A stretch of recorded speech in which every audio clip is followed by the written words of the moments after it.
Livewire Charlie. And I'm Dangerous. And we are Live Danger. And you're watching BJ and DG Talk Wrestling. Welcome back, everybody, to BJ and DG, episode number 36. I thought this was 37. 37, right? In a row, right? 37. Ooh. Technically not in a row.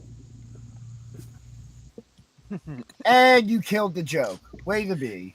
And yes, we made it home just in time for the show somehow. From the Gathering of Legends. I got guard heavily guard here. My beard, my hair, everything is dyed well, now it's faded to pink, but it was a nice, lovely blood red at first. So for those of you unaware, Chef the Ref and DG spent this weekend at the Gathering of the Juggalos out in Ohio on assignment. They were at the GCW versus JCW two-night war. Oh, yeah. Chef got guard. I did, heavily. Quite guard. So they missed most of the day. Yeah, I know bits and pieces of stuff from this week after Tuesday. So I'll do my best to keep up. Yeah, I'll just give the humble ginger opinion. I followed along a little bit, so I'm basically here to, talk Gathering if there's any questions. Otherwise, I need to go eat and sleep at some point. Well, fortunately, hence the name today, Chef the Death. That's what that's about. Gotcha. Fortunately, while you guys were away, Husky Boy Mike and myself took very detailed notes of all the events that we were able to catch. Lovely. So I have to mention the Tara. I have to mention the Tara first. I see that comment. Fago dogs. Yes, I did make Fago dogs while we were there. Used the grape Fago, cooked them up, boiled them up in the Fago for a little bit until they got that nice absorption of the grape Fago in there. Grilled them up, came out very nice. Adds a nice little bit of sweetness to the dog itself. Nice little bit of flavor to it, but you don't overpower the dog flavor with the grape soda flavor. Fair enough. Interesting. What? Yes. Fago dogs are a thing. Yes. You heard correct. I don't even know how I feel about that. Don't knock until you tried it, man. I was questioning, and I questioned until I tried it. All right, so my only question about this is: do you put condiments with it still, or is it just the traditional condiment set for it is Sweet Baby Ray's barbecue sauce and coleslaw. I had neither though, but we just had them on the rolls, and that was good for me. But yeah, the traditional combo is Sweet Baby Ray's and coleslaw. That's wild. Yep. Get weird with it. Was that King? Not the real one, no. You can tell from certain aspects of him. Certain aspects. He has a lot more hair. Yes, that was exactly it. That was the thing. That was the giveaway. Yep. So, you guys didn't miss much in the way of wrestling news this week. Anything outside of the ring. The news was dominated by carrying across this, carrying across that, but nothing specific, nothing real. Just a lot of speculation and some interviews. Nothing that. I read that the fans that there was a segment on SmackDown that the fans kind of hijacked. But it was so Tara, minor. It wasn't like what they did with Truth. Tommy and JP never made it up to our campsite, but we did get to hang out with both of them for a decent amount of time. I was actually supposed to chill with Tommy, and he was busy. Everything just never came together for it, but we did get to see them. Actually, scroll back up here a little bit. Let me bring this up. Who was performing? Who was it? 3-6 Mafia? It was 3-6 Mafia going into ICP. Yeah, we're just standing there chilling. JP just walks right by. I'm just like, hey, JP. He's like, oh, guys, what's up? And then as he's getting ready to leave, he's like, oh, did you want a picture since we're at the gathering? Nope. Got the Hell picture, yes. you know. It's So, funny, yeah, 3-6 Mafia was there too. Besides carrying Cross, we had Naomi was pulled from her Raw title defense match. Yeah, We're because someone else can't pull out of other things.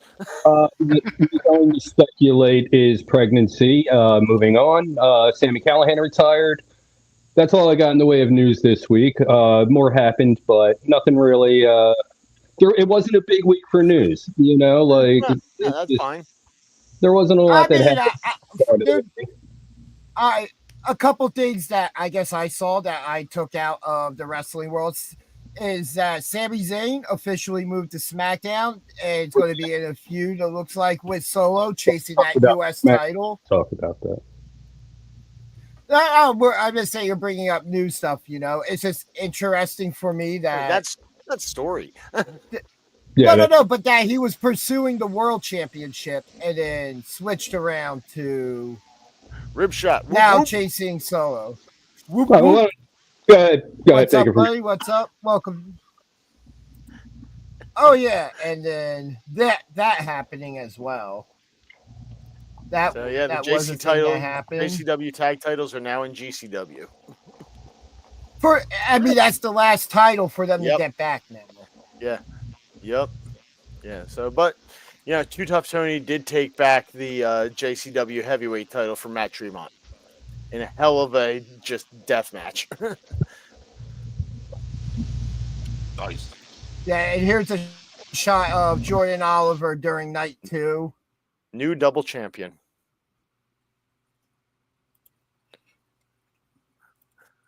But yeah, I mean, among other wrestling news, Too Tough Tony now the JCW world champion. JCW once again in possession of their title. Congratulations. Of course, now got to get back to tag belts.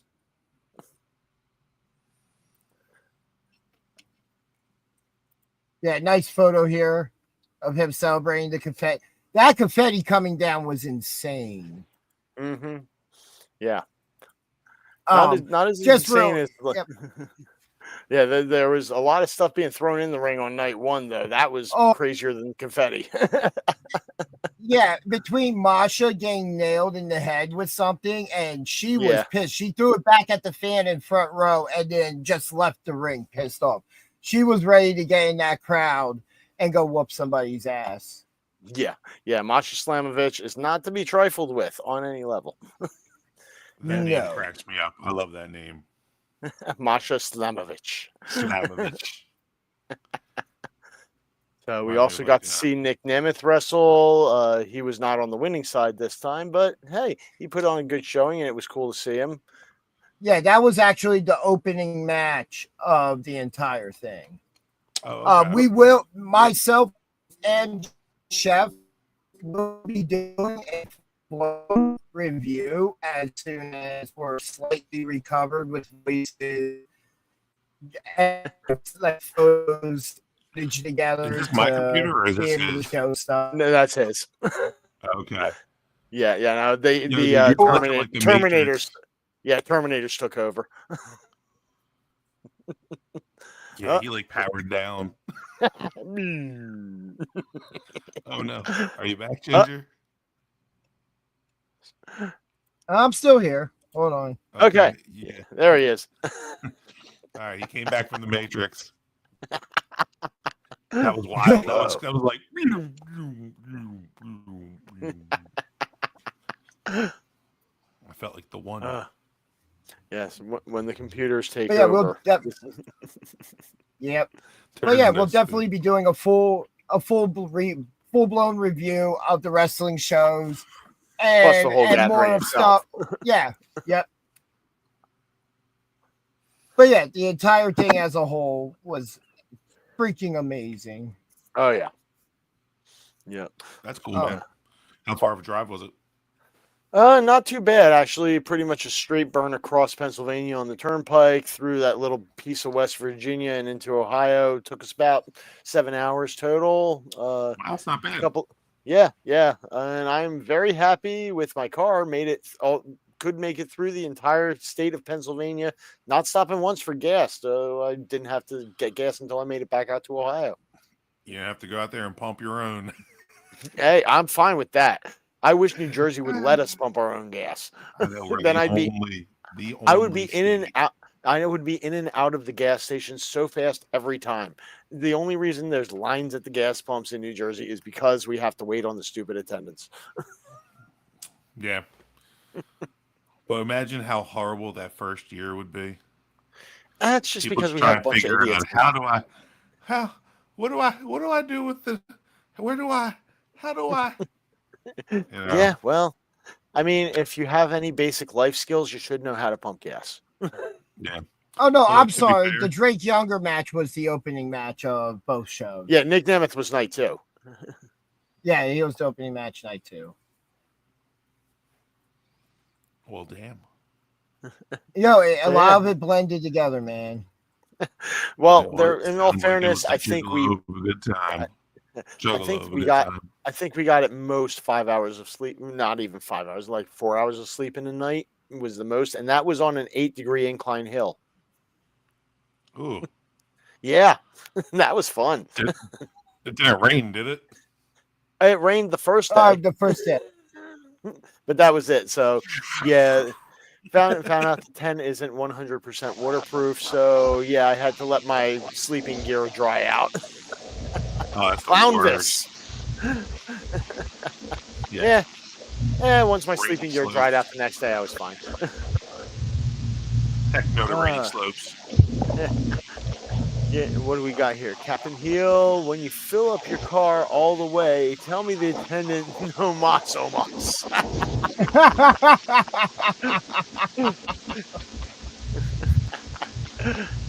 We'll do next time. Oh man, that's great. I'm guessing that's a reference to the AAA event that happened, which, you know, Yep. me being out of the loop for everything except for JCW the past few days.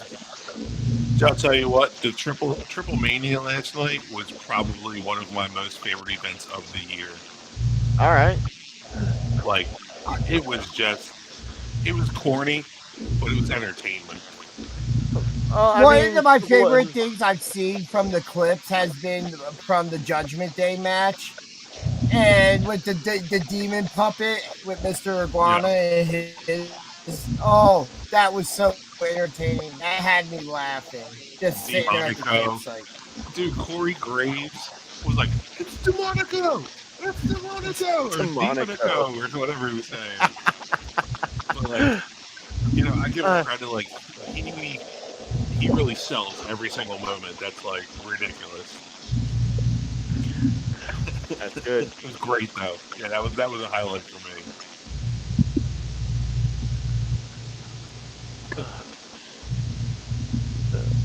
But yeah, let's see. We had where you want to start with Triple Mania, since that's where we're at, kind of at the moment. So next up, CM Punk comes out to the ring. You know, he says he's more motivated than ever. LA Knight comes out. There's a little bit of tension there, but you get a handshake, so it appears that they're going to be on the same page. LA Knight says Punk definitely deserves a rematch, but Knight is first in line. Punk says, Yeah, get to the back of the line. Backing that ass up. That's right. you know what? That was one thing I really enjoyed from Raw. What was the setup to that? As Adam Pearce came out, and he's just like, "I am tired of your crap. You know what? You want to play everybody with this whole fake injury, which by the way, I love it because in a way, and the dedication he put to it, it's keeping kayfabe alive somehow. So if people want to be mad that they got worked, how mad would they be 30, 40, 50 years ago working in the wrestling business and everybody's working everybody? Absolutely love it. I love how it's integrated into the full story now. Yeah. Now they're definitely building a really, really like strong subplot now that like, you know, the Cena heel run's essentially done, and like that whole glory, like they're like, okay, we have to bring up Plan B to Plan A, you know, Yep. which is, you know, the Vision storyline. Which I didn't even realize that's what they were calling Seth and the Troop. That Seth came and right LeBron after Braun. the SummerSlam, the night after SummerSlam. Oh, okay. They finally coined them. I saw that it was patented a couple weeks before that, I still like That Braun they- Braun. the trademark. Yeah.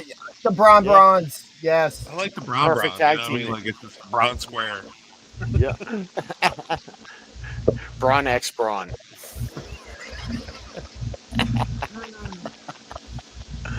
Yeah, hell yeah. But yeah, Seth Rollins, Fatal 4-Way. That's going to be a tough second title defense now because he defended the title against LA Knight the night after SummerSlam. Technically. I think that's right.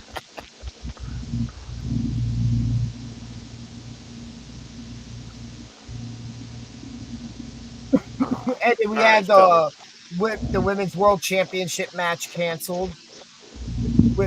As you brought up, with undisclosed reasons, which most people are assuming at the moment that she could possibly be pregnant. Her and Jimmy had a nice big party night after winning the title. Too much eating.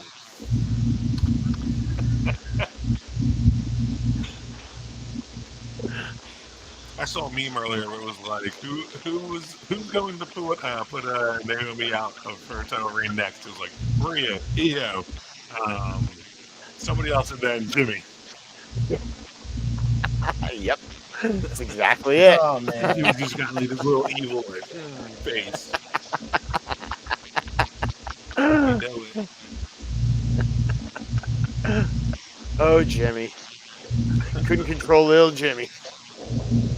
Hey, little Jimmy. Boy, oh boy, oh boy. One of my shockers from Raw this week was when Roxanne Perez beat Io Sky. And it looks like they're planting the seeds for an Asuka heel turn. I like Asuka heel. She does good work in that spot.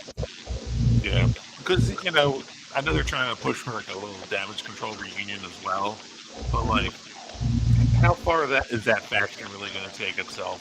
Because like Io's defined herself so well as a single. You know, I mean, like Yeah. she worked great alone. So that would definitely be cool to see Asuka go more like that Shinsuke route, where he switched to like dark, like Yeah.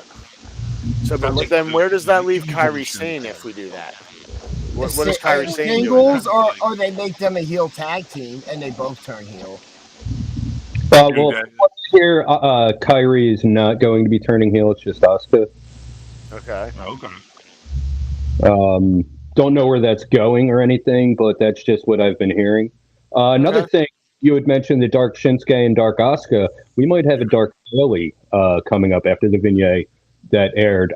Bailey just broken and just sitting there. Yes. What do I have to do? Like, what's going on?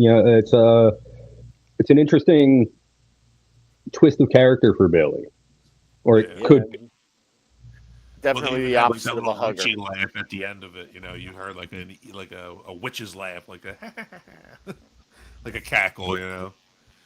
Bailey joined. Yeah, very reminiscent of, You said of Bailey her Juggalo? heel.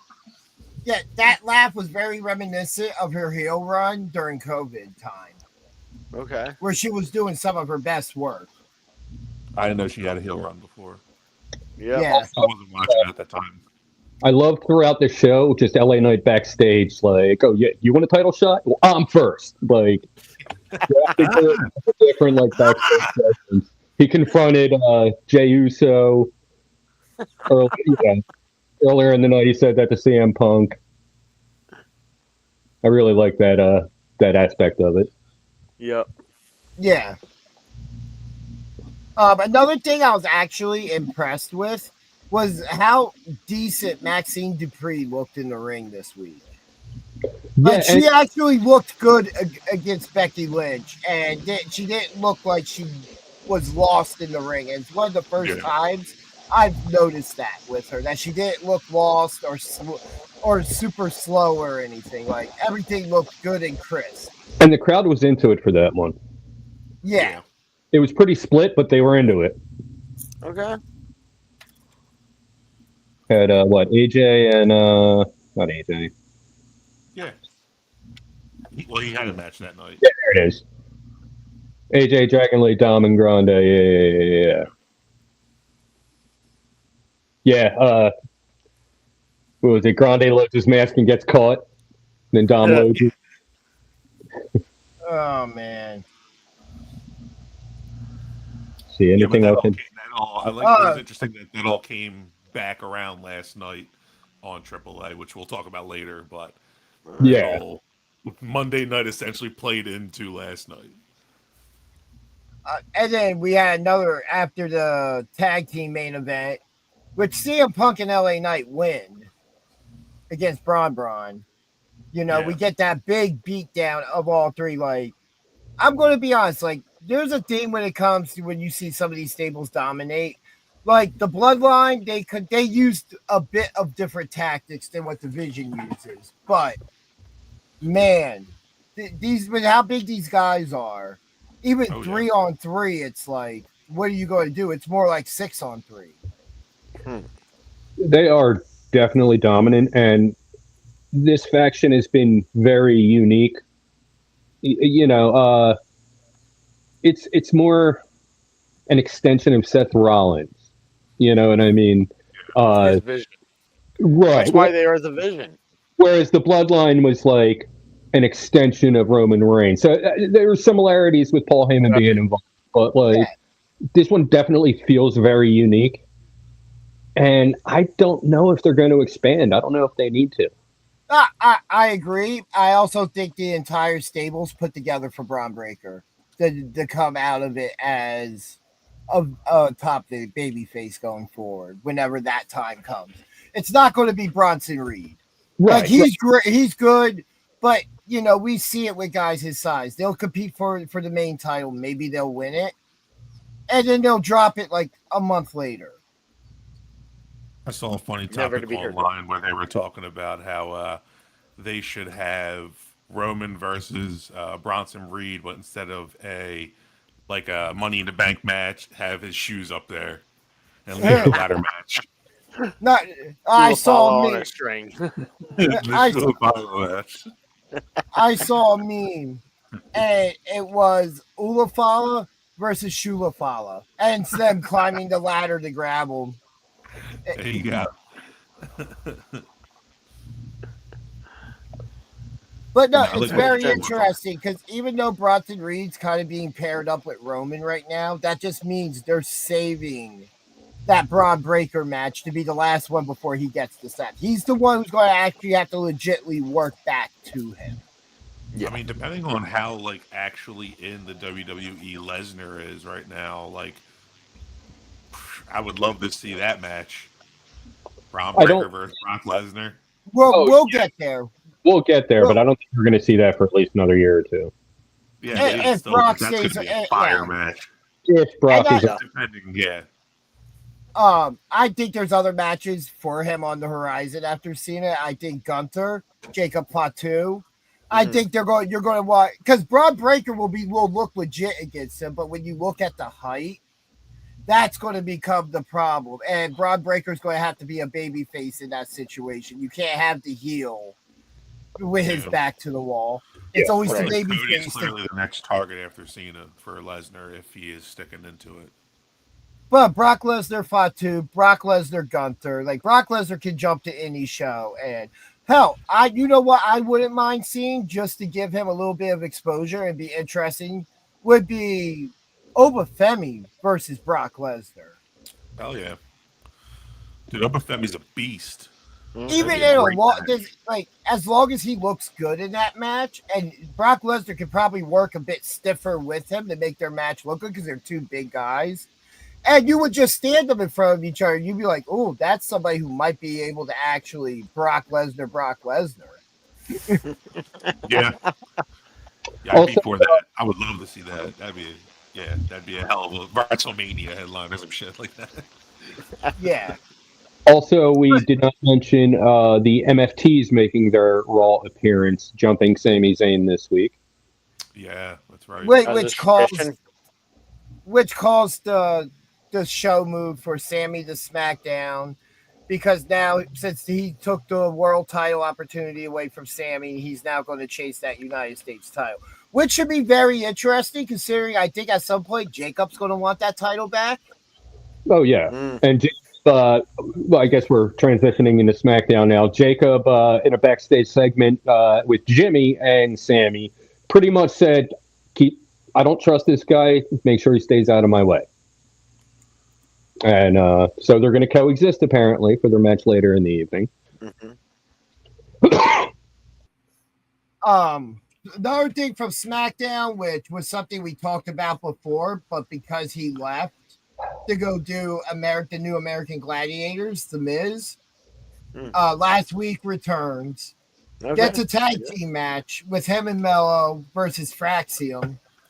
And The Miz, I have to see the match, but I saw the end where he just tags himself in when Mello's setting up for nothing but net and steals the win from him. A feud with The Miz, it's going to make Mello a babyface, and it's going to be a good spot if he comes out of that feud because he's going to beat a former WWE champion, former two-time Grand Slam winner. He's going to be on the same level as Braun Breaker, Bronson Reed, that young class right now. He's just going to keep on moving up the ranks with them. They're all part of that same NXT class. I think they all signed around the same time. I love Mello. I wish he would get more opportunities to do stuff because it seems like they do start doing something with him and then he just disappears for a bit. I feel like they called him up to, he was ready, but they weren't ready for him. They didn't have any, you know what I mean? So they're just kind of, and he was a number one, he was a top draft pick. Right. I think they just kind of, because they pushed him and then if he would have stayed down in NXT for another 6 months and they would have called him up now, I feel like it would have been a lot better for him. Probably. But them calling him up now also allowed them to develop Trick Williams a little faster and differently than they were. Yeah. So which has been a benefit for not only NXT but also TNA. I feel like they're going the route now that with Trick Williams that they did with Roxanne Perez. So think about it. Roxanne Perez was the first half of her NXT run well over babyface as a singles competitor. And then she did the heel turn and stayed down there even longer to develop that character. And I feel like eventually things are going to swing around as long as Trick stays a heel. Or even if he got called up, he would be an automatic babyface because the crowd's going to pop for it. And you're going to be able to say that I have a question here. Within the WWE system, while a guy's been there, they've never won a world championship. Trick Williams, when he gets called up, they can literally say, "Oh, this is a former world champion, not in our promotion, in TNA while signed with us, but he was our current TNA world champion, pending if and when all that happens." Because I really wish they would just use the draft and just draft NXT guys and trade the top show guys. It's not like there's going to be a draft at this point, not for a while, just by the look of it. But there might be some people switching over shows. I feel like they'll do one probably after the Rumble. Okay. I feel like the draft is going to be, like I said, I think last week or the week before, season premiere time so that's like usually September or the beginning of October. Like when all the networks are doing their big season premieres, they hop on that train, and that would make the most sense to do it. Yeah. Speaking of other stuff, real quick, I saw a rumor that TNA is very close to signing on to have their show on CW, and on top of that they could be or are open to moving to Wednesday night as a direct competition to Dynamite. Wow. Of course, they was counter program. I disagree with that greatly because then that also discredits another former TNA champion who's also a former WWE champion in AJ Styles. Oh, no, not that guy.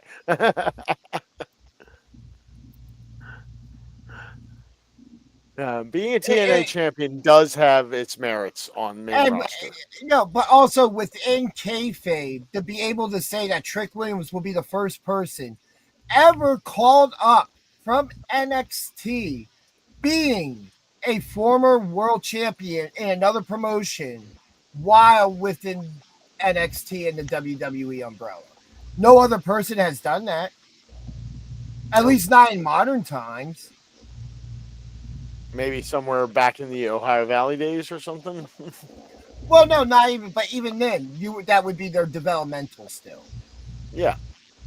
You know, to be able to say that another top promotion. We're talking about number who we would rank, depending on the fan, number 2 and 3. You know, that another top promotion out there. They might not mention TNA, but they did mention he was a former world champion in other promotions. And that was under the McMahon era. And now they have now. That was before they had the working agreement. That was during the McMahon era, yeah. But now he even appeared at Slammiversary. They acknowledged that AJ Styles. What I wish they would acknowledge is that R-Truth is a former TNA world champion. Right? In addition to those 50-some 24/7 belts. Well, Most decorated champion in WWE history. I've been hearing about potential Ron Killing's return to TNA for at least like a one-off. So that would be fun. I'm here for it. Well, getting back now that to Evan Cena are both baby faces again, you know. Yeah. I still want Joe Hendry versus John Cena somewhere before the end of this retirement. Say his name and he appears.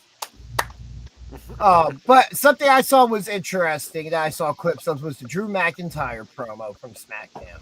That seemed pretty on par for him. And you know what? Drew McIntyre's done really good with his promo since turning heel. Like, he calls out the hypocrisy of everything, and I love it because he's right. There's a lot of stuff he's right about. Yeah. He's not wrong.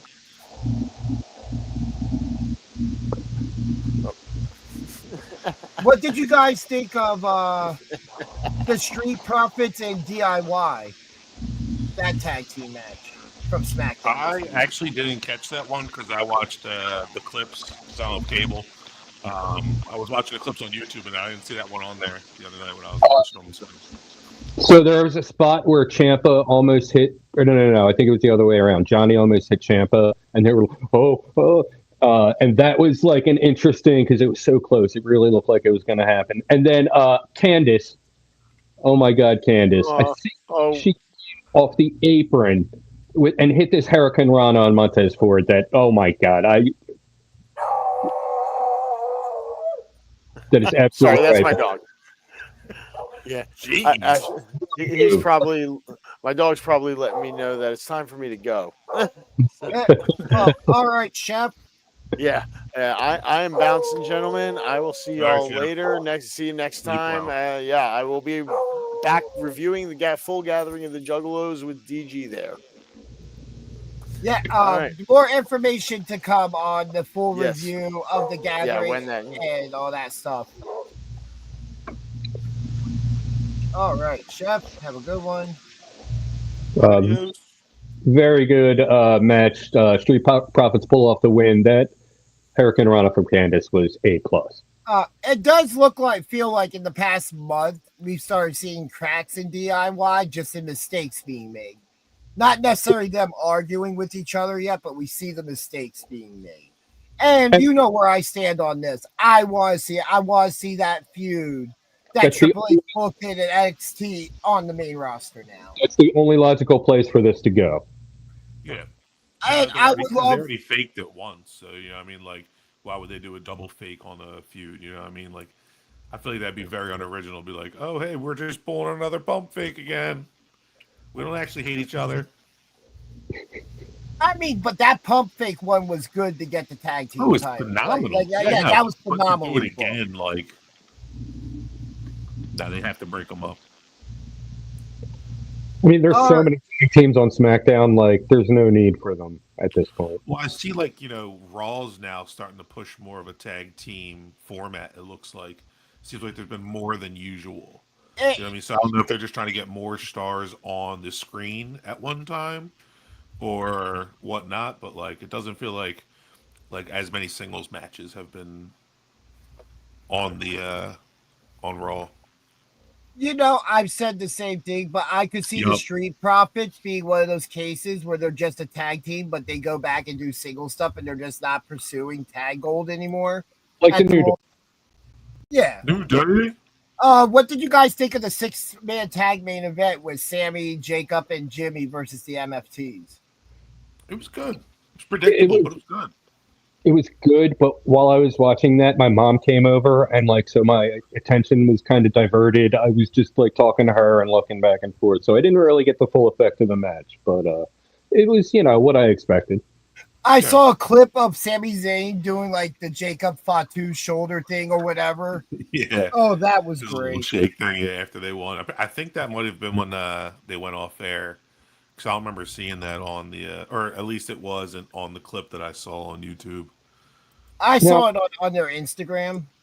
Oh, okay. If I'm not mistaken, last year's War Games wasn't Fatu with the new bloodline, and Sammy was with the original. Yes. So they have like faced each other, and like, Just not in. I just don't think it was in singles competition unless they did a No, one-off on SmackDown in the lead up. that would have probably been the only time they were in the same match together. I'm thinking. I'm Yeah, thinking it might have probably. been like another tag team match or something like on the lead up. Possibly, I don't know. Yeah. I'm curious to see how Tala Tonga is. They haven't given him a match yet, so like I'm curious to see how he is in the ring. He had the one solo match and then Did he? It was a dark Yeah. match before his debut. Okay. but it seems like him and Tangaloa, whichever one it is going to be the tag team right now for them. I'm sorry, no, it's Tala Tonga and JC Mateo. And then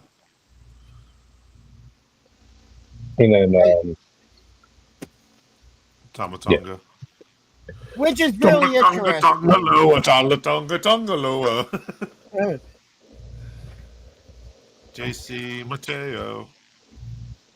I don't know why they just don't call him Jeff Cobb. He was Jeff Cobb when he appeared a couple other times before. Is Jeff Cobb, does he use that in a different promotion? It's either NJP. that. It was either that or like they're just like, well, your name's not as big as some of the other guys' names we've let keep their names when we've signed them. So Gotcha. I mean, Tamatonga and Tongaloa, like, their names weren't that, but their names were about as big as his. And they did kept you their- guys catch any AEW this week? No. I was in and out of Dynamite. Don't have any notes. Ace Austin is all elite. That's right. He had a match Saturday night with Ricochet, which, I believe was with help at the Gates of Agony. He lost, but, he's going to be something over there. That should be interesting. Hopefully they use him correctly. I think he's a good fit there. So do I. I have no ill will against it. The other thing, this whole MJF thing, Adam Page got MJF to get him to sign and use his contract at Forbidden Door. So that should be a really good match at Forbidden Door. I'm looking forward to that one. Didn't really see too much else from AEW. Oh, I saw a bit of the Tony Storm segment where Athena and Billy Starks attack her, which he had a couple nice lines from what I saw in the clips. And then, of course, Edge and Christian with a reunion, a little bit shaky of a reunion, but a reunion nonetheless. Hey, baby steps. They have a match scheduled against, who was it, FTR? No, Gangrel. Matriarchy. Matriarchy, that's right. Kip Sabian and Nick Wayne. That's right. I forgot because they came out at the end too. Reunite the Brood. Reunite the Brood. Yeah, Gangrel isn't doing much of anything nowadays. He's just training. Exactly. That's right. He should come back as their manager. Right? And then, yeah, the 8-man tag I was in and out of. I didn't catch much of the rest of the night. I wouldn't say the reunion feels rushed. It was already supposed to happen, and then Edge's injury and taking time off kind of set it back some. And their stories just weren't ever fully crossing until Christian's cash in that was completely wasted, in my opinion. But we were supposed to have it sooner. And that's an AEW thing. They plan a story that everybody will love, and then somebody gets injured and entrance gets lost, and then they rush into it. But I already had felt like with the original turn of Nick Wayne, or not the return, the original just turn on Christian was the setup for that with Edge coming out to make the save and just re-spark that, because they didn't reunite then. And Edge is doing his own thing at the moment. You know, Strictly an FTR going on. Yeah, and now it's just instead let them have the match with the matriarchy, and then the big payoff is the match with FTR. That's the the payoff for the fans, because that's the match we want. That's right. Yeah. Oh God, yes. You know, MJF is one of my favorites, so seeing him back in the main event picture is where he belongs, somewhere within that picture. Oh, yeah. His mic work is immaculate. Yeah. He's well ahead of his time right now. It's just hoping he continues to develop and step his game up so he just doesn't get stagnant like he did for a while, just using just things to pop people and not really getting a point across. Kind of like something what Tony Storm does in her promos, just in a different way, because it's not heel heat that she's going for.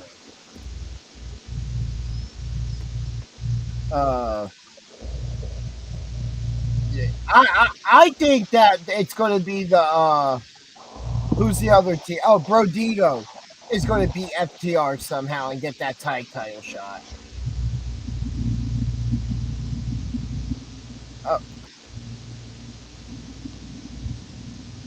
That,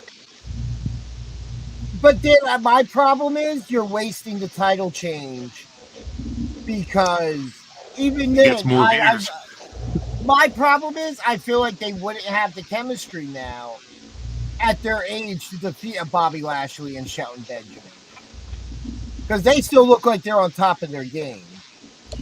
They should go by Bobby Benjamin.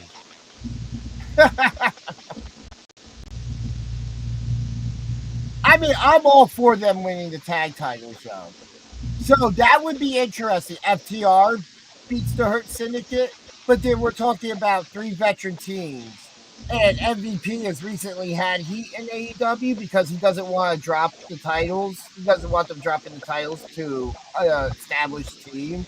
He wants to drop them to a team that's a bit established, and the win over the Hurt Syndicate will actually help them. Because if you look at FTR versus the Hurt Syndicate, is heel versus heel. Even though the Hurt Syndicate act like baby faces, they are still heel. And what they do and how they act. But that's AEW, you know. It's like the Indies. Some heels will still come out and high-five the fans. It's just what it is.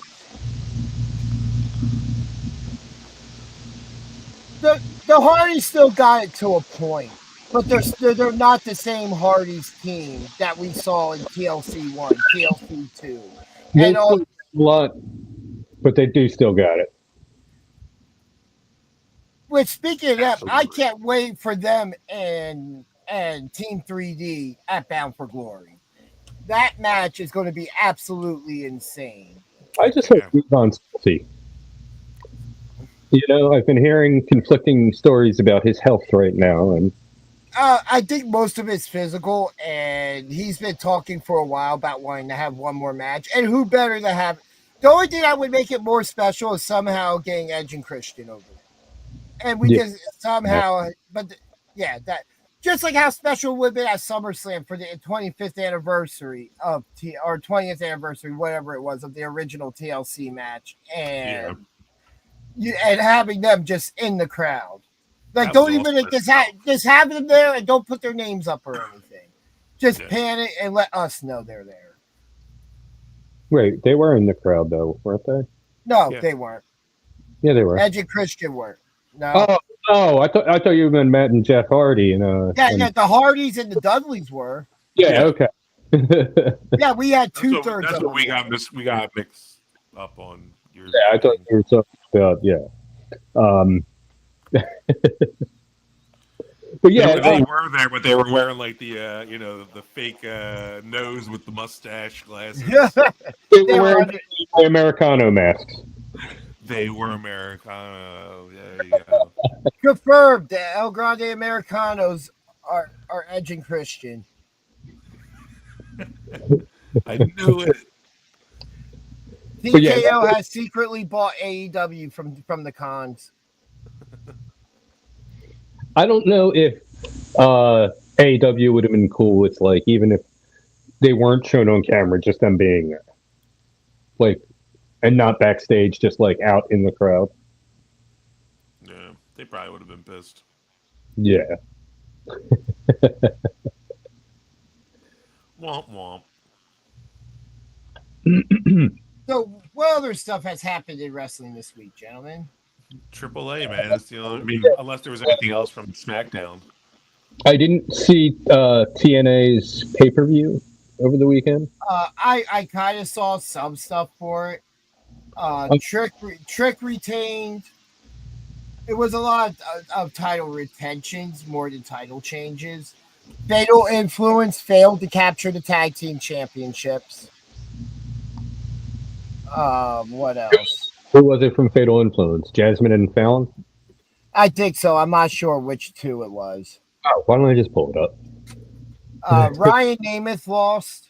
No surprise, because his big brother was suspended so he could go wrestle at Bloody Mania during the 2-day war between JCW and GCW, which review coming soon. Brought to you by Fago.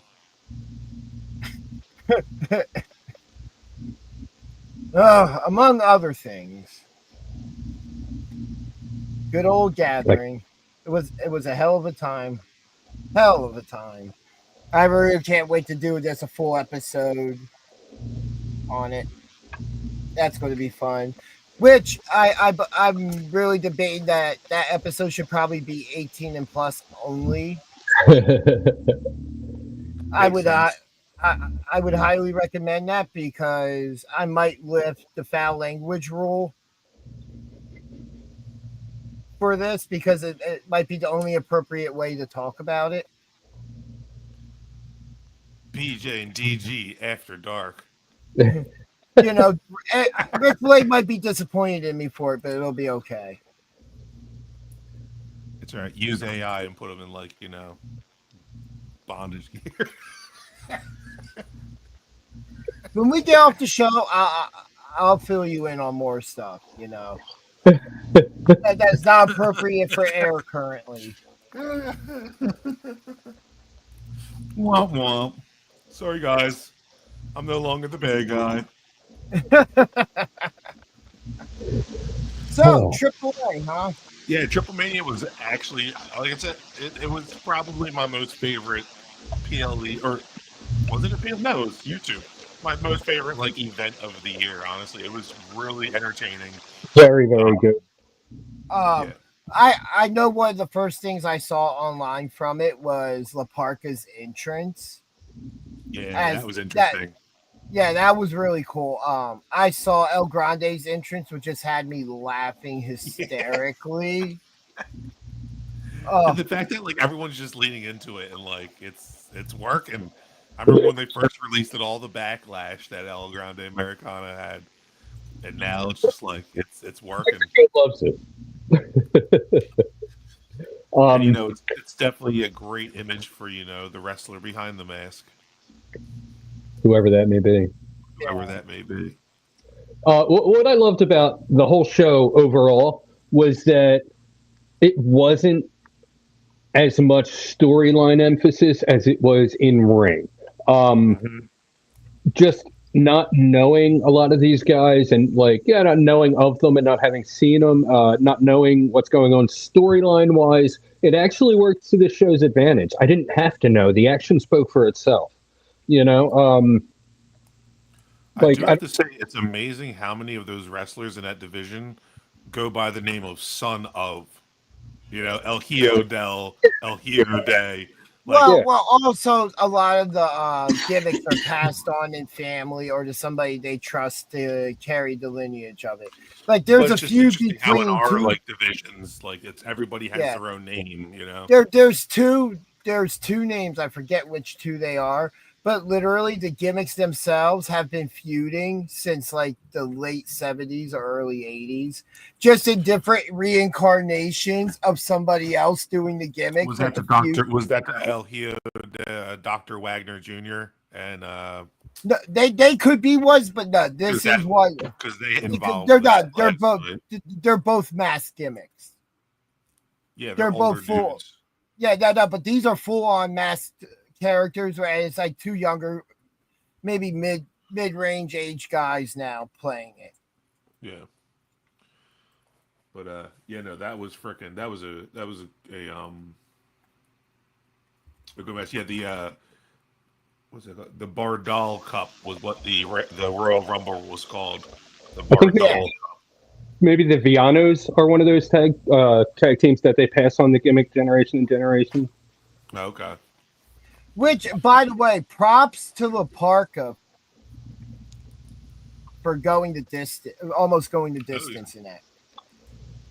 La Parka, what, 15 people, 14 people, something like that? 15, yeah. La Parka, not the same one from WCW. Not at all. Yeah, but that's another situation where it's somebody continuing. Yeah, definitely. Yeah. But I tell you what, man, my highlight of that Rumble was seeing our big boy return, Otis. Well, two big boys. Yeah, and Omos returning. Omos, yeah, but I was excited to see Otis.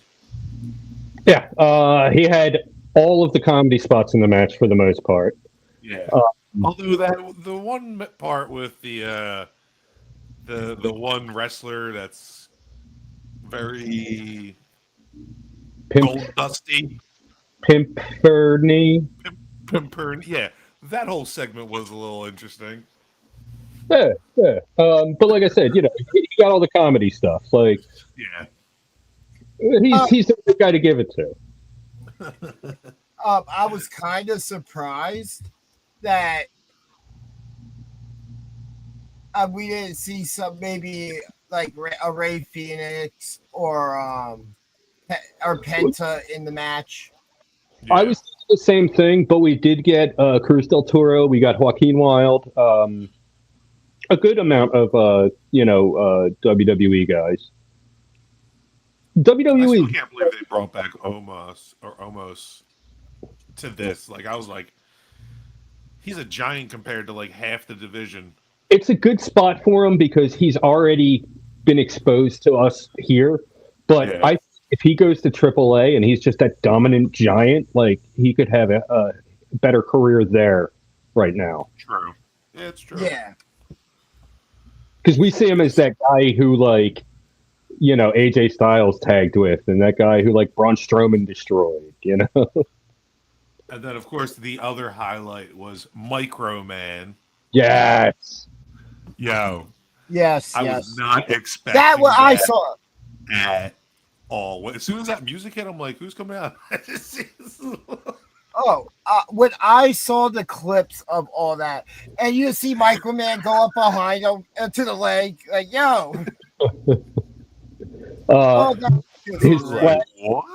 I was like, His I'm so curious how they're gonna work this. His second rope splash onto Otis to eliminate him. That was great. Oh man, yeah, no, that was another highlight of the night. I mean, aside from the comedy, I mean, that match had great action. Like Absolutely. a lot of recognizable names, even for like guys who don't watch Mexican wrestling, like Aerostar. Like I've seen him in Lucha Underground. Okay. Laredo Jr. He was in TNA. I've seen it before, Laredo yeah. You know, so I mean, there are names that I'm like, oh yeah, this guy. There was a lot of those, so I wasn't like Yeah. totally lost. You know, Mecha Wolf, he's all over the place. He's Yeah, been in Mecha Wolf JCW, was- GCW, and a Right. bunch of other promotions. he's a guy I'd seen his name a lot. I just hadn't seen him yet. He's got a cool image. Yeah. Yeah. Oh, Like his, you know. I'm actually looking really forward to watching that on YouTube. That seems like it's going to be a fun watch. Next, you had the oh, Latin watch- American Championship match with El Messias. Messias. El Messias. El Messias, formerly Judas Messias. He played. Who was he in Lucha Underground? He was. Oh my God, this is going to bother me. He was masked, obviously, but he was King Cuerno. No, he wasn't King Cuerno. It'll come to me. But yeah, like he's been around. He had a huge feud with Abyss back in like 2007, 2008 in TNA, Monsters Ball match and everything. And it's good to see that he's still out there doing it. Like he looked really good in this match. And El Hijo de Dr. Wagner is he's very impressive. Absolutely, yeah. No, his in-ring work was phenomenal. But then you saw, you know, of course, they had like his dad getting like, "Oh, Papa," the Doctor Wagner Jr. Got involved at the end of it. He was Mil Muertes in Lucha Underground, Okay, which translates to 1,000,000 murders or 1,000,000 deaths. oh yeah, there you go. True. But yeah, no, that match was good. There wasn't anything really too memorable about it, other than, you know, the dad getting involved, the doctor. Right. Yeah. But just really impressive back and forth. You know, when I see these guys that I haven't seen a lot from, I don't expect much, and that was every match. My expectations were blown away. Absolutely. Yeah. This, Yeah, and we got a new Latin American champion out of it. Yeah. yeah, very well executed ending. I like Dr. Wagner Sr. getting involved. That was nice. He finally couldn't take it anymore and knocked out. Great stuff. And who was going all crazy on the mic? Like, yeah, who can you just jump? I think JBL was like, "What? You can just jump over the railing? If you have a ticket, you can just get involved. And there's no security. Where's security at?" Oh, hold on. What match was it in AEW where that happened? Bandito against Chris Jericho for the Ring of Honor title on pay-per-view, I think it was. Or it might have been on Dynamite. And Bandito's parents are mom and sister at ringside. Jericho uses the bat, hits him with it, wins the match. And then they snitch on Jericho and they just come around the guardrail through the timekeepers and show the ref right where Jericho's bat was. I'm like, what? They are ticket holders. They are fans sitting front row. Why would you believe them? Like, another referee didn't come out to confirm it. They didn't look at a replay or anything. They're just like, oh, okay, we'll restart the match. Well, was that a work or was that actual like real thing that happened? Well, no, that was booked. Okay. And then after that, we had the Judgment Day taking on Nino Hamburg. Nino Hamburg. I'm assuming that means hamburger. Hamburguese, as Corey Graves was saying, hamburguese. Mr. Iguana and Lola Vice in mixed tag action. That was a good match. That was a very good match. I We got dueling puppets like the Cobra versus Mr. Sacco. I wasn't a fan of the hamburger spot, and I'll tell you why. Each Yeah, of Of them, course, you weren't. Was it Each- because it was something that could be fun, and you just don't like fun in your wrestling? yeah, no, there's no room for that. Each of them only took one bite of the hamburger. Like that's a total waste, man. I would have like eaten the whole thing in one bite. He ain't I- wrong. I was so disappointed. I would have like waited until the other guy at least got halfway through before taking him out. You know, I love the I'm so hungry right now. Demonico, what Corey Graves was calling Finn Balor's demon puppet. Demonico. It's Demonico!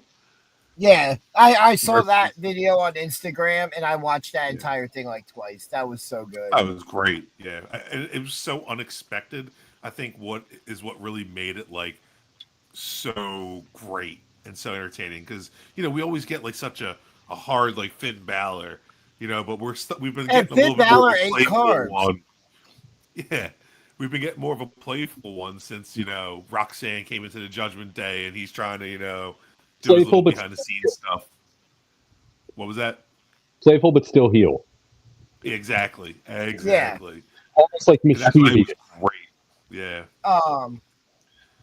Yeah, and then Judgment It's Day even how he picks up- just sold the entrance of the puppet, pulling the puppet out like gold.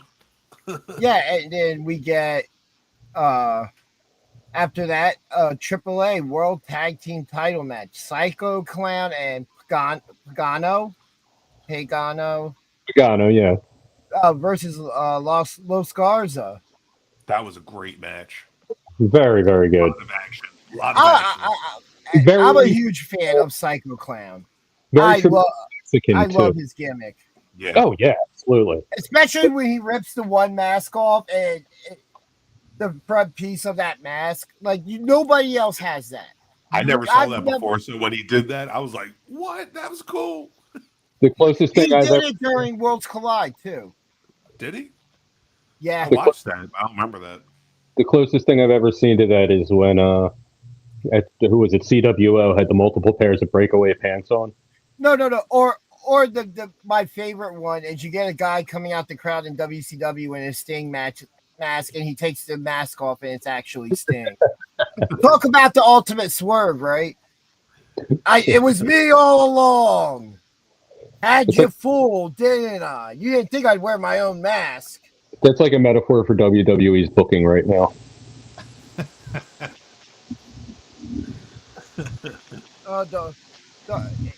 It's very much too cookie cutter. It's very much too. It's the exact. I'm glad you're coming around on that because I've been saying it for months. Like I don't mind how it goes because it's still entertaining. I just would like to see Raw open up every once in a while, and we just get a match to start. Instead of we get the 15-20 minute opening segment that's just a promo or something going on that's going to set up the main event, which is fine. But you know what? Every once in a while, why can't we see that guy and the other guy fighting? And Adam Pearce just comes out like, screw it. You were supposed to just be talking to each other. Now you're just going to have a match that you're both dressed and ready to go. Like, give us something different every once in a while. AEW mixes it up almost every week. That and like, does the opening promo have to be 20 minutes to a half an hour long? Like, can't we just do 10 minutes and then something else? They've got their ad blocks all figured out. Yeah, and that's kind of what that comes to. But anyway, back to our conversation with this tag team match. I saw a couple clips of it. It looked like it was a decently fast-paced match. Yeah. Very lucha. I was happy. Yeah, I was happy to see Psycho Clown and Pagano win the tag team championships. Yeah. At the same time, I was kind of like, it'd be cool for Los Garza to hold them a bit more, but I get it. We have enough titles from other promotions within the WWE right now. Exactly. Yeah, give spotlight on the new crew. And then after that, we get a surprise appearance from Rey Mysterio And he inducts Conan into the AAA Hall of Fame. Congratulations to Conan. Woo! Been doing it a long time. Yeah, I rightfully deserves it. Wherever he has a good mind for the business, you know, and Yeah. Although I don't agree with everything he says. Yeah. Hardcore wrestling started in Mexico. Conan. You don't see this anywhere else, Conan. calm down there, Conan. No, I mean, you know, I've always been a fan though, through WCW, and you know that he was in TNA. Yeah, he was in TNA. Yes, Yeah. he managed LAX. Or LAX, not LWO, LAX. Yeah, I've always been a fan. Too bad that Max Moon thing didn't happen though. After that, we had their women's championship, Reina de Reinas championship. I'm assuming I butchered that. I usually butcher the Spanish language, in all honesty. Reina de Reinas, you said it right. Okay. Queen of Queens. Yeah. What you guys think of that match? Triple threat.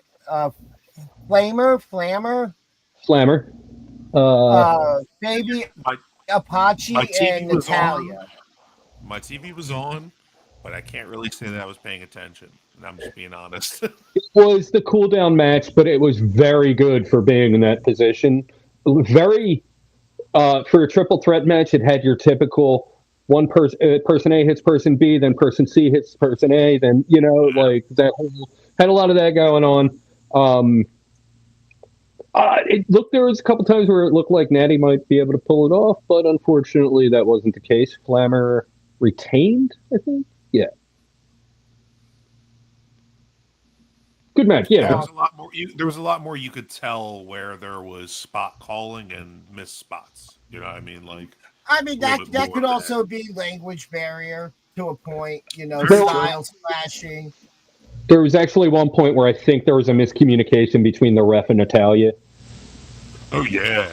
Well, I thought there was wasn't there a 3 count that they didn't actually he went down and he paused, and then he just leaned into it.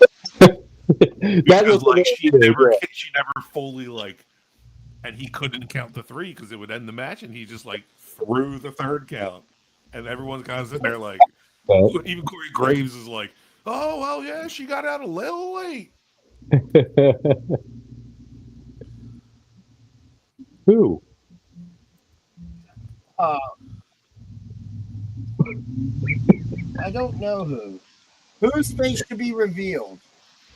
We don't unmask people You might have been hiding behind lucha your wrestling. screen, Danger Ginger. Sometimes you disappear, so.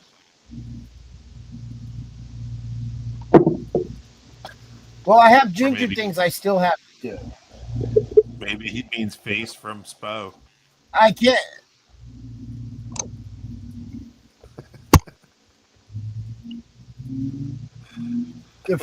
The Free King, I mean, you'll be seeing face a little bit later when we end the show, because that is my favorite. That is my favorite video we've had of anything we've had made for us, and I just absolutely love it.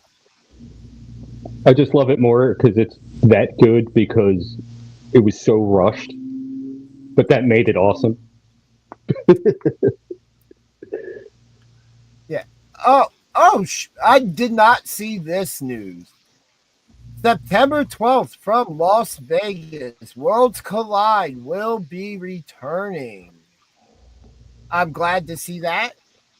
That makes me happy. I think the first Worlds Collide was a huge success. I just don't think they should be doing 2 within a year. Yeah. And I would love to, and I will say this again, I would love to see TNA included in this. Because of all these, or NXT, something like that, if everything's going to be under the same umbrella, and you're going to do a Worlds Collide event, let's make it something special. Where it's not just AAA and NXT or something, let's bring in a couple main roster people. You don't have to bring in, I'm saying, John Cena, Randy Orton, unless you have something big enough for them. Imagine Vikingo getting countered into an RKO like Evan Bourne status. Whoa, we haven't gotten to that match yet. I was just about to bring it up now. The AAA Mega Championship. El Hijo del Vikingo defending against Dragon Lee. El Grande Americano version 2. And Dominic Back into the Matrix. Mysterio. Like Max Headroom. Yeah, that's exactly. Yeah, you ever seen Virtuosity with Denzel Washington and Russell Crowe? Yes. No, but I know what you're talking about. Yeah. So the crowd, very behind all of the competitors except El Hijo de Vikingo. Yeah. They booed the pants off of this guy. He got worse than Dom Heat. Like, I was taken aback. I mean, this is their champion, so I was a little curious. I went and, looked on Reddit, because that's where you look to find out these kind of things. And pretty much the impression I got is that it's like Roman Reigns circa 2015, where the people are just so done with him, and like he was a mid-carder who they just, had to get the belt off of Del Rio, so they put him in that role, and so that's the impression I got. But that kind of reminds me of like Jinder Mahal and the heat that got. And that's, so I understand. Even though I loved everything about Jinder Mahal and his championship run, it's kind of that situation, but on a bigger scale. Maybe not on a bigger scale. Why would I? I see nothing wrong with his whole title run. It was great. It was great for the business. It was boring. Good matches, but the run overall was boring. It wasn't like he had the JBL greatest heel championship run of all time. Oh, he was a terrible heel, yeah. Like just an entitled guy with two little guys who did his dirty work. But I will say, being at Battleground 2017, 2016, 2015, whenever it was in Philly, and they did the Punjabi cage match with Orton and Jinder, and seeing the Bollywood boy just fall from the top off of it. And I'm sitting on the floor behind the announcers, like 12 rows back. You see him just disappear for a split second, and then you hear the smash through the announce table. Freaking great. But yeah, that match was absolutely amazing. Yeah, it was great. Yeah. What's going on? As we all thought, I thought there was a really good chance Dominic would win the championship in this match, and I really wanted to see it. But I love that. Moments. Yeah, I love that he had it won, and then AJ Styles appears, hits the Styles Clash, and and gets the setup for Vikingo to retain. Yeah, it definitely, like, it kind of sucked because of how, like, the match was going. I definitely think, like, either it would have been nice to see Dragon Lee get like a title, you know what I mean? Like that would have been some wild stuff to see, like that kind of like prestige, because I know he's also kind of like a Rey Mysterio understudy, like, so to see like them put the title onto the baby face, I thought that would have been nice. There you go. I absolutely loved El Grande Americano's entrance. Oh, dude, even he had a great match. I mean, yeah. Which I still think it's just such a funny character switch. I just stand by that when the time comes and Gable returns, that there needs to be a fatal 4-way elimination match, and you get down to the last two, and they both put the metal thing in their masks, headbutt each other, knock each other out, but fall, so they're pinning each other at the same time, and the ref just counts them both down shoulders, and everybody has to unmask. That'd be great. That it would just be hilarious. I'm just loving this storyline. And it's four guys no one been recognized. Oh, yeah, right. Yeah. You mean like Chad Gable, Ludwig Kaiser, Pete Dunne, and whoever. I will say I don't know who the four. I don't have no guess of who number 4 is. CM Punk. Oh God. He's got a It's Pepsi not- logo. It's Hornswoggle. There you go.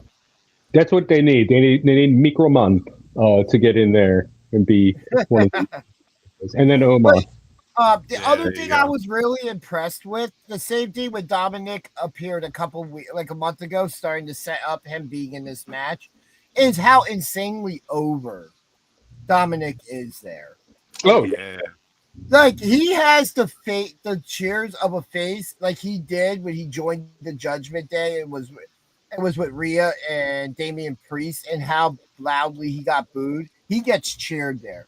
That just proves the fact that WWE needs to pull the trigger soon and turn him face. Because I think if that's any slight measurement, I think even American fans are to the point now that we see it. And you try What's going to happen with the Judgment Day? We just have to wait for Liv to get back. here's how I know he's over in America. I was playing 2K after the last update. Now the crowd chants "Dirty, Dirty Dom." Are you serious? Serious. That's how over Dom is in America right now. Jeez. They updated the video game. But yeah, a lot of the stuff I saw for the show, I definitely want to watch it. I would have watched it last night if what happened at 8:00. I think that was the end of Immortal Technique and going into Bone Thugs and Harmony. Technique. Oh, that performance was fire. Well, I'll also be doing a video talking about the overall gathering experience, not just the 2-day war. So there is content coming on this channel. Since 2/3 of this channel had a special adventure into the world of the Juggalo. Very interesting. But yeah, so overall, what did you guys think of the show of Triple Mania? My favorite of the year. Best show I've seen in a really long time. The way How do you- that It wasn't just. Sorry, go ahead. I was going to ask, since you said best show of the year, how do you hold it up toward Worlds Collide? On WrestleMania weekend? Worlds Collide was a great show. It's just this show was just really entertaining. Like, you know, I mean, like, it wasn't just storyline. There clearly was storyline going on, but it was more so, like you were saying earlier, like, it was in the moment, it was more entertaining. It felt more like a, not a circus, you know, because that's kind of like putting a downplay on it, but like, it was just extremely entertaining. And I think that everybody sold the bits well. The comedy of it was great, you know. The athleticism was so impressive. And then you had a lot of just undercards who were getting spotlit by some overcards, you know. Like the Judgment Day match was great. Like I thought it was, you know, JD is phenomenal. He's a great wrestler. Yeah. And so Finn, even Raquel. Yeah, I mean the hamburger thing, I agree with you. They took one bite and it's like, come on, Finn. You could have ate the whole burger and worked it off tomorrow. Burger after burger. Oh,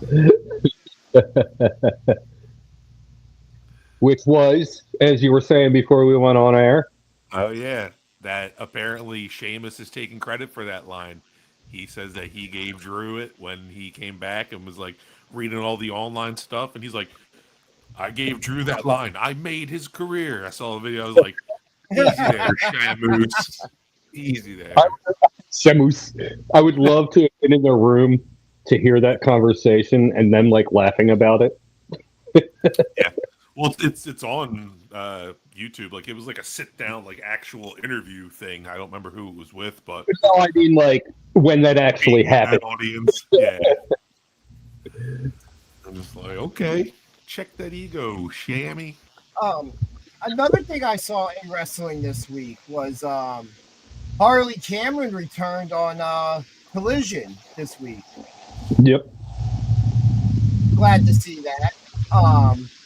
Real quick as well, other things, because I did see Tommy Grayson, one half of the back seats, while at the gathering, and he's doing actually really good. Yeah, he was dancing. He even came out with his brother for the 6-person tag. Nice. Yeah. Is he on crutches? Yes. that's So right. you know, Tick. whoops, wrong thing. I hit the wrong thing because I'm an idiot. So real quick, I'm going to play. Where's the video? There is. Just play this real quick. You guys want to help him out while he's still out? You know, scan one of these QR codes. One's Amazon wish list. One goes to Pro Wrestling Tees for Backseats merch. There's even some Flying Graysons merch there. Every cent will go to him to help him while he is out. So here's that. I don't see anything up on the screen. When you win It's upon a star, makes no difference who you are. 'Cause when you win upon a star, your dreams come true.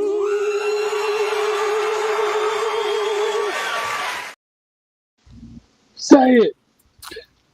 Say her name. Buttered stuff. oh, I while we're here as well. Go check Russell Round. Good friend of the show, Ryan Milky. With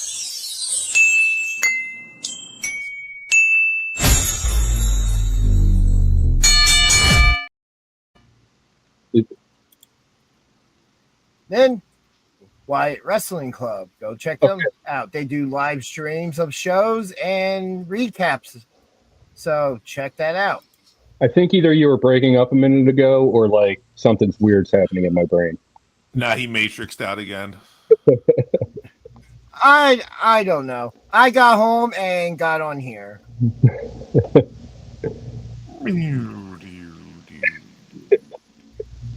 I think someone's But yeah, some of your bandwidth while you were away.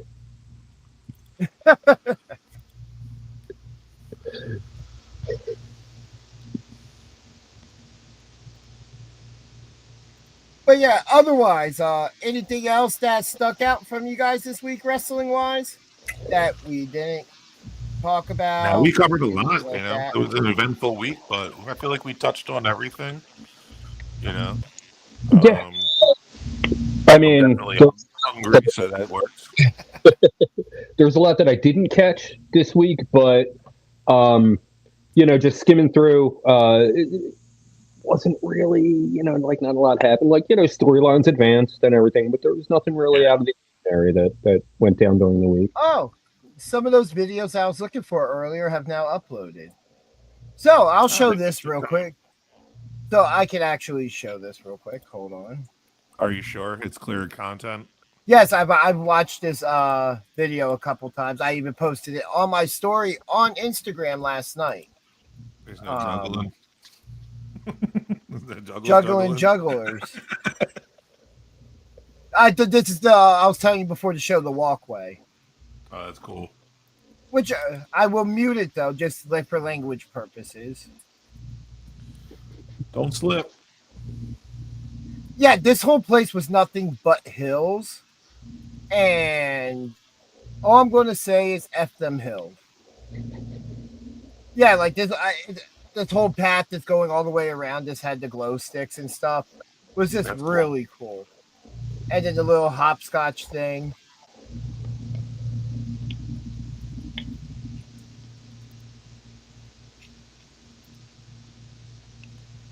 Yeah, so I guess out of everything you guys saw today, what is your match of the week?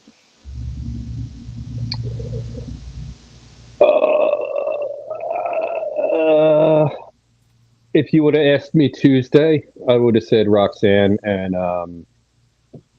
EO. Theo.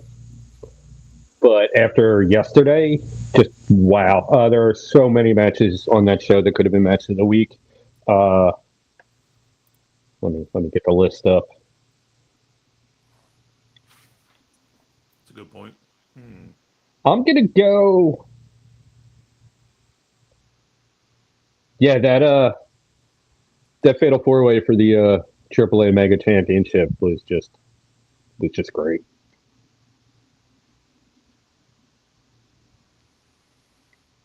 All right. Husky Boy. I am gonna go with. I'm gonna say the Judgment Day match. at AAA. Yeah. All right. Yep. That was it for me. Yeah, absolutely. The event overall was, very entertaining, and I just that match. My eyes were on it. I was like, this is good. This is good stuff. You know what? And I might be impartial because I haven't watched everything yet. But, I think totally my match of the week, let me find the picture, is, I'll pull that down. Too Tough Tony versus Matt Tremont, and a barbed wire death match for the JCW Championship. This match had a lot of moving parts in the long run.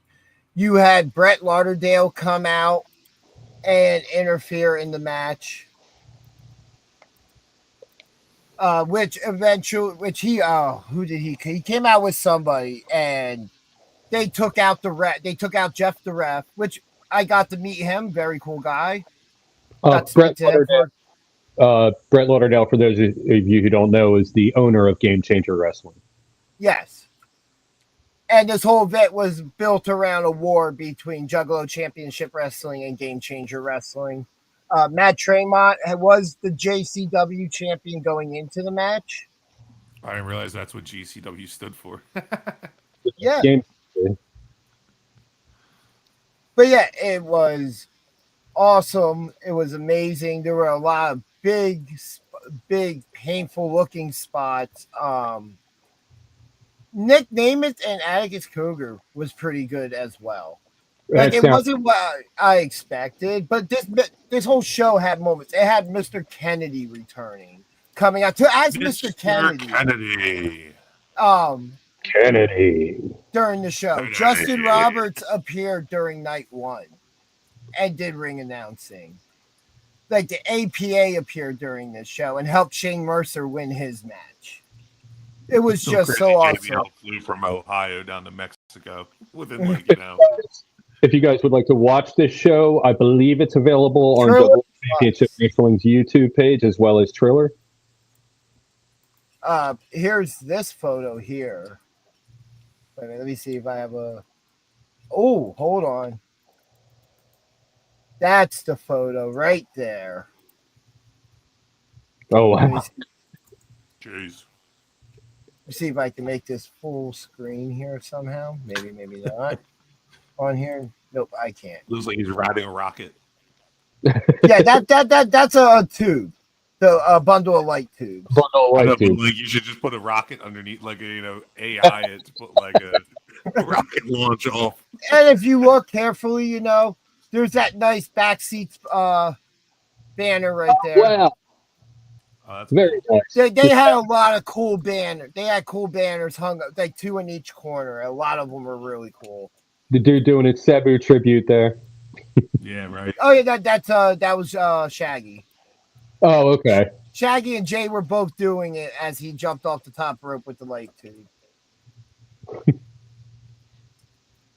But yeah, that whole thing, both nights were very fun. A lot of cool stuff that happened. A lot of stuff that I can't wait to talk about in a review show of just everything gathering, let alone doing one for also the 2-day war. Obviously you can see who I was rooting for. Let me see if I can get this shown on camera real quick. The pendant I got. Actually, wait a minute. Why am I doing this? I literally have a picture of it. You already took it off. I know, but then I gotta take off the background. A lot of it becomes a pain. There's just wait, I just saw it. There it is. And I just want to know why the hell it's sideways. That's just weird.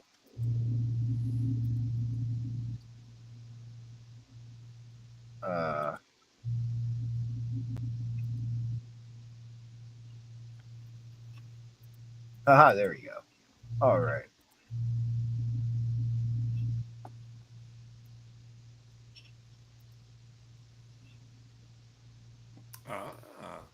Not quite a hatchet man. Yeah. And then that's our tank. Is there? Nope, I don't have a picture of the back of it. I'll have to take one before.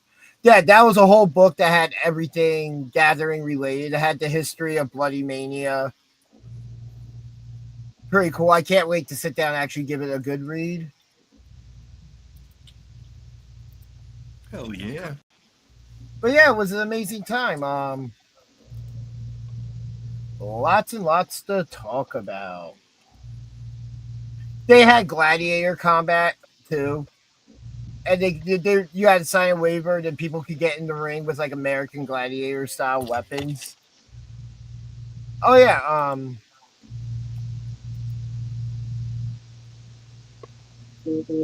Jeeves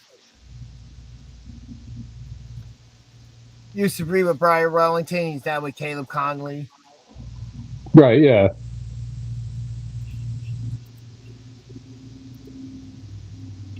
Yeah, oh yeah, I did say something about that too.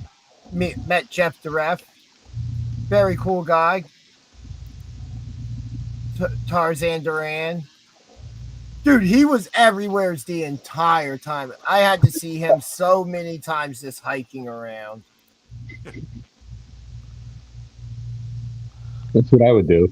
It would just be everywhere. Yeah, also, I would be promoting the September 20th show, but things have changed with it. When there's more information, I will give it. The September 20th show is still happening. It's just things have venue change and stuff. So once I have all that information next week, I can give you more. Is that the PWU? Yeah, that would be the PWU show, but as I said, a couple things have changed. Got you. When's the next SPO show? There will be an update on that in the future as well. I don't have that information on hand at the moment. And there's a couple reasons why, which, hey, one of them I can talk about. Pro Wrestling Star Academy. You know, if you want to come train to be a wrestler, ref, ballet, production, this is the place to do it. And you would be trained. Our head trainer, Johnny Cashmere, original backseat with Trent Acid. Plenty of years in knowledge and great trainer. Current Silver Skywalker champion Pat Dynamite, also one of our trainers. And Gabby Gilbert, among a couple others that may get added in the future that I'll be able to talk about. We will see. You know. So you can. The school has a Facebook page now. You can look it up on Facebook, and reach out if you are interested. We are taking students. But yeah, a lot of good stuff. I saw something for a preview for Raw this week.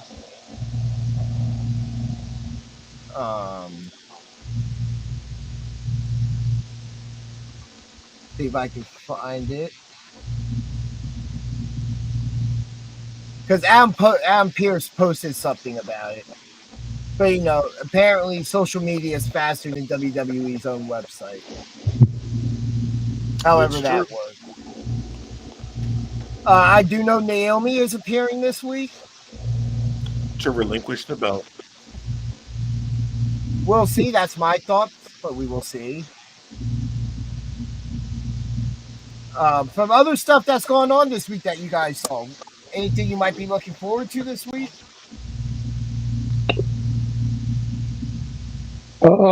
Honestly, I have no idea what's coming up this week. I'm sure I if I thought about it, yeah, but yeah. I'm interested to see where this storyline's going with We're Not Friends and the Secret Hervis and Chelsea Green at the moment because they got the best of Alexa Bliss this week. Yeah, they destroyed We're Not Friends after the match. I saw a video of Alexa Bliss having a great like combo of moves, just going off the ropes and everything, and like almost like the Charlotte style blockbuster type move. Oh, I was watching that. It had to be a good like 15 seconds of her running the ropes and just hitting moves. I was like, I don't usually see Alexa Bliss do that fast-paced style of stuff, and it was pretty impressive. We can see she's been working on other aspects of her game recently. Yeah. Oh yeah.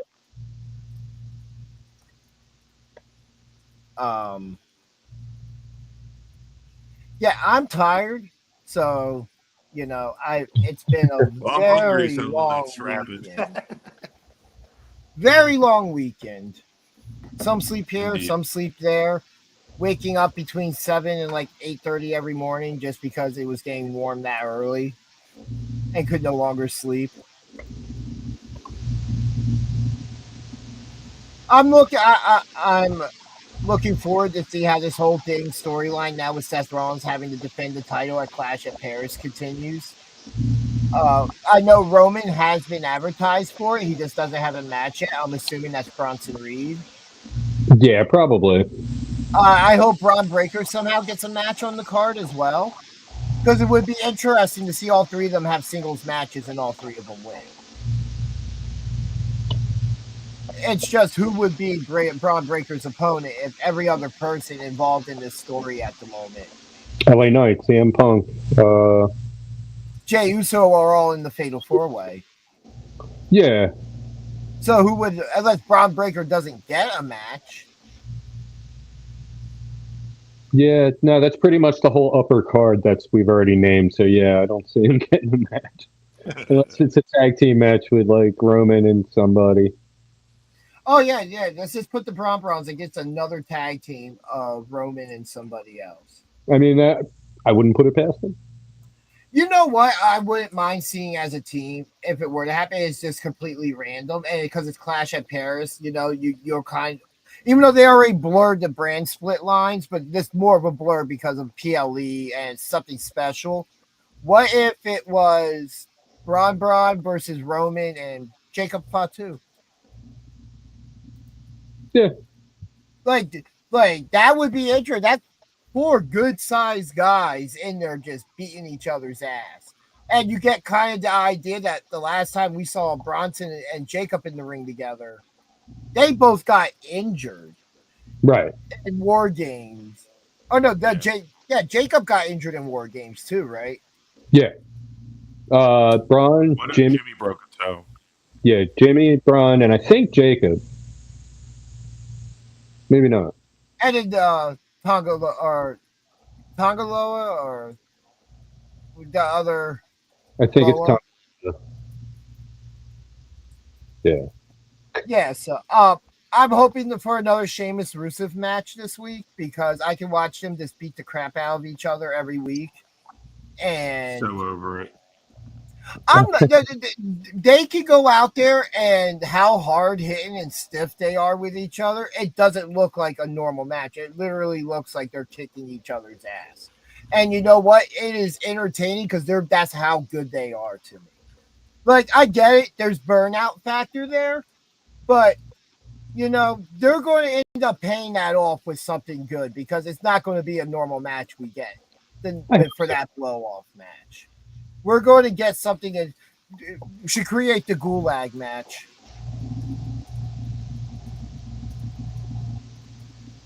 I loved it last week with them just fighting everywhere. Yeah, that was cool. Or the week before. Yeah, like just fighting through the arena, trying to do backstage interviews. Nope. Just running into a fight. I'm interested to see if we get AJ Styles and Dom at Clash of Paris as well.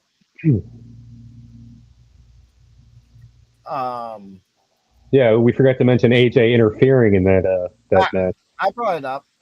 Oh, did you? Okay. him pulling the ref out You had and then disappeared. hitting the Styles Clash. Right.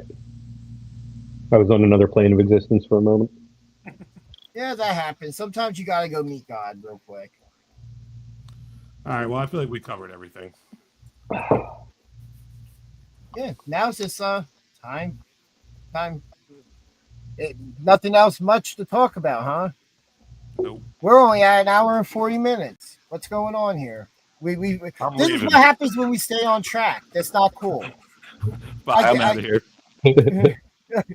I've done my part. I am now leaving. I've done my part. Adios. Well, if you Love you want to guys. go to catering, Great cast. thank you for stepping in this week. We really didn't course, know man. if we would be back anywhere remotely in time. Yeah. Well, keep me posted on the next one. Always here Hey, for news filler.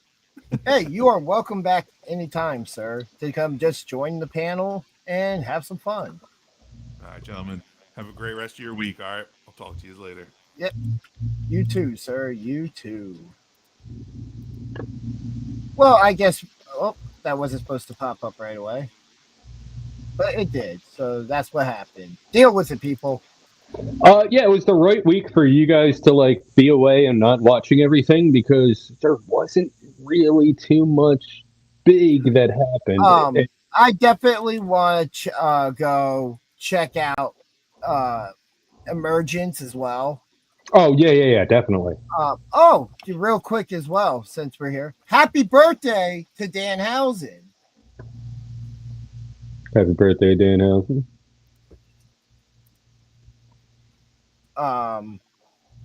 Really looking forward to this week of being able to watch wrestling again. Not living on the ground. Yeah, that too, among other things. And the craziness that was the gathering of the Juggalos.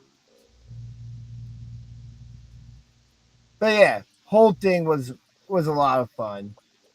Definitely one hell of an experience, to say the least.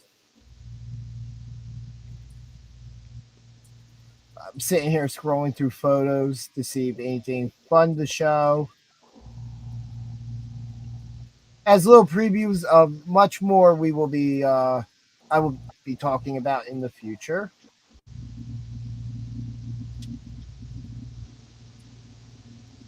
But yeah, lots of stuff going on. Oh hey, where's that picture? Yes. Here you go for you guys out there. There was a bit of a freak show type thing, which I can't wait to talk about this. Everybody I was with, including Chef, was only able to not stay for the entire show, so I didn't get to see the entire thing. It did bother me which I'll tell you about some of that off air. But yeah, absolutely amazing time. Like, if you're a fan of the music and all that, I would recommend it. You know, it's just be prepared to sleep on a hill, walk up and down a lot of hills. You know, I didn't get trashed at all while I was there like everybody else. I was there. I wanted to remember my experience.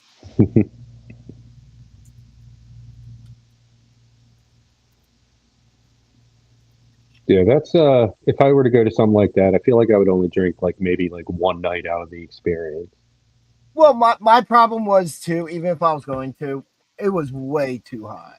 Well, that too, yeah. I mean, like it was insane. You don't want to further dehydrate yourself. Yeah, not at all. Which during this show, I know I showed the picture, the back seats in blues. And I gotta say, it might not be the silvers, but they can pull the blues off. Let's see. If you didn't hear about it, I know we talked about it some earlier. JBL and Ron Simmons as the APA appeared during the show. That was a fun moment. That really popped everybody. And they used their theme music, which was absolutely great. Let's see here. What else do I got photo-wise? A lot of chaos.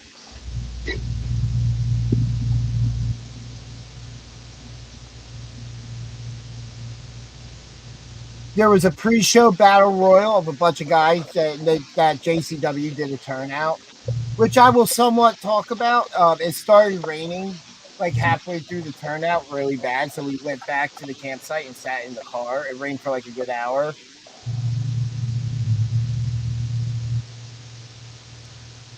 But yeah, cool little scoreboard they had up during everything. Oh, nice. Yeah.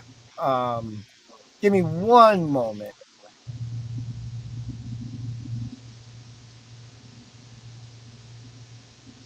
All right.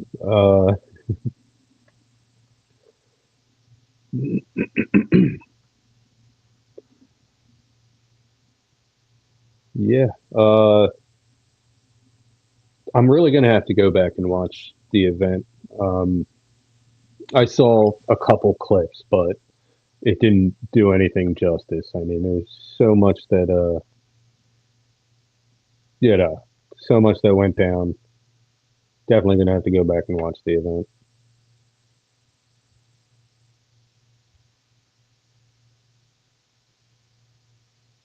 So much wrestling this week. It's like multiple things every day.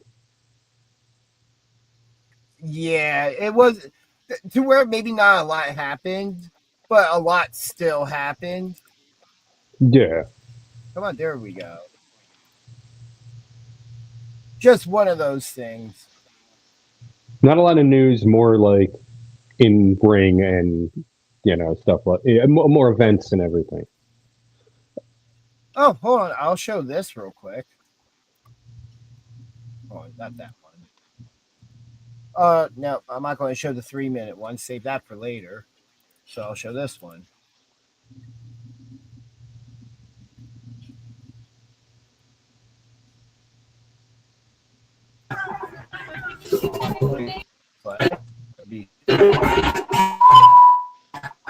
This one free. Sorry.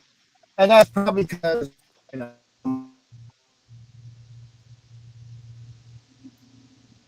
He's in the Matrix again. If we don't have nothing else, it's being slow. What do you want me to do?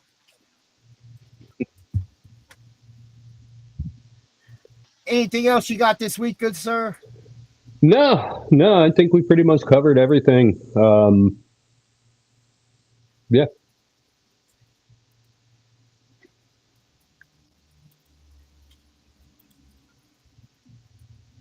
But yeah, there will be definitely videos about the gathering, myself and Chef's experience during it. All that good stuff. Talking about both shows. And then a bunch of stuff from the gathering as well, just in general. Some stuff we saw, talking about the bands and all that stuff. Some performances that were way, way too good that shouldn't have been. Who was the best musical act you saw? Oh, best musical act without picking ICP. Of course. 3-6 Mafia was pretty good. Bone Thugs, I ended up getting Fago rained on me and went back up to the camp, but the music sounded better because we were right near. Well, we were right near. Like, we were at the top of the hill where the pavilion and the main stage was. So it was pretty convenient just for that. Like, we pulled up and I could see the wrestling ring in the pavilion. Oh, nice. Like, that was the first thing I pointed out.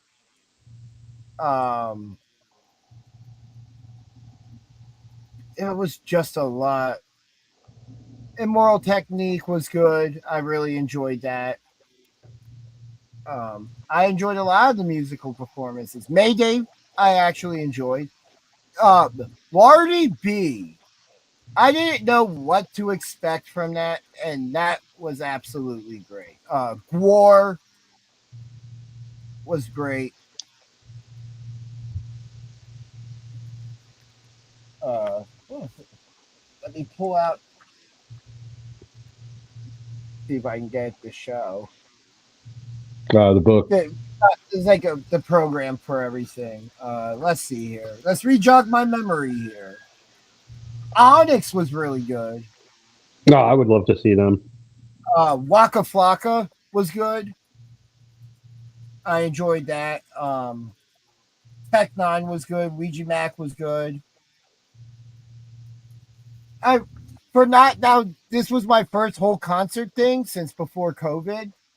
And because the last concert I went to before that was Lil Wayne and Limp Bizkit. Oh, not Limp Bizkit, Blink 182.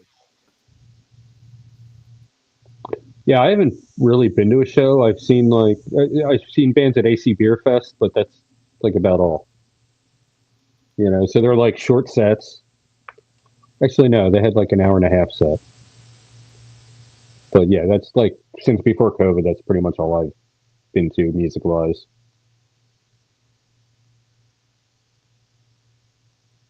But yeah, hell of an experience. I would, if, like I said, you're a fan of all that stuff or just like music festivals like that, and you could deal with the camp, I do recommend getting the campground and getting the parking pass, because parking lot, it was probably mostly chaos, which I was glad not to be a part of. We were a pretty chill area within the one camping ground we were in, so it was a good time. I am glad to be home, though. I am glad not to sleep at an 8-degree angle tonight. But yeah, if that's all, lots of content that I'm going to potentially have coming up. I got to speak to a couple guys while I was there. We might have 1 or 2 people on at some point in the future that was a part of that. Absolutely great show, booked by Brett Lauderdale and Violent J and ICP, as everybody involved. Amazing job. Oh, and he even got those a crowds were hot. The worst. No. There was one point during the first show where people threw so much stuff in the ring that the whole canvas got soaked. And as we know from a certain July 4th show that happened, that I'm just sitting there like, oh God, that ring is soaked. Like, it was bad. Like, I had a rain jacket on basically to make sure this shirt didn't get screwed up. And then the next night, I got shit thrown at me. I forgot the jacket. And I was just like, oh, well, okay, this is a thing. I had Fago rain down on me a lot the last 2 nights. Dude, we were at a tent and they were doing the Cypher music video filming. And somebody threw a bottle of Fago in the tent. It hits, and it catches my glasses, not the front. It goes through hold on. It goes through what little clearance there is and gets on the inside part of the leg. But that's just great aim of Fago. That's all I'm saying. But yeah, I guess at this point, we have a comment. Hey, Wyatt Wrestling. I promoted him earlier. I'm getting ready to watch It's Real to Us Royal Rumble, which I'm in, so wish me luck. Good luck there, sir. Hope you win it. Thank you for stopping in. We always appreciate it.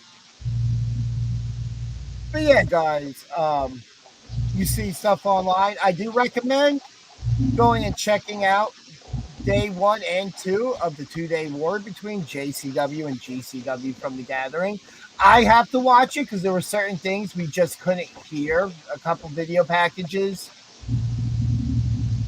There was one right before the main event with Matt Tremont and Too Tough Tony, and they did it played the audio for us in the pavilion, so we had no clue what was said. I'm assuming something along the lines of we're going to go win this. Vampiro appeared during that main event as well. That was really cool. What'd you say? Vampiro. Oh, right, Vampiro. Yeah. Oh, yeah. Also, got to quickly catch up with somebody that we met. Mr. Willie Mack, the Chocolate Juggalo. And it was cool because he remembered us as well. Very nice. Oh, and I guess I'll show a picture of this. The Faygo dog. It literally tastes like a grape soda hot dog. It was absolutely great. But yeah, I guess on this note, we've hit our mark somehow, some way, just rambling on incoherently here. Cut the feed, send somebody out. At that note, we will be back next week. Sometime in the next week, I'll have a post out, an announcement, something talking about when we will be doing the review show for the 2-day war. Make sure I have all my information good and together. But I guess until next week, everybody be good to each other. I'd like to say thank you to everybody at the gathering. You guys were crazy, awesome, and friendly. And you know what? I may consider coming back again. May consider it, But it was a lot of fun. Lots of cool things. And if you're a fan of that stuff, I highly recommend it. It is an experience, and it was fun. But until next time, like I said, be good to each other. And we will see you next week for another episode of BJ and DG Talk Wrestling. Whoop, whoop. Everybody watching, I'm going to need you to visit www.freakkings.com. Check out all the merch. And before you do that, I'm going to need you to check out BJDG YouTube and Instagram. And while you're doing that, you won't have to remember the name, because you'll remember the face.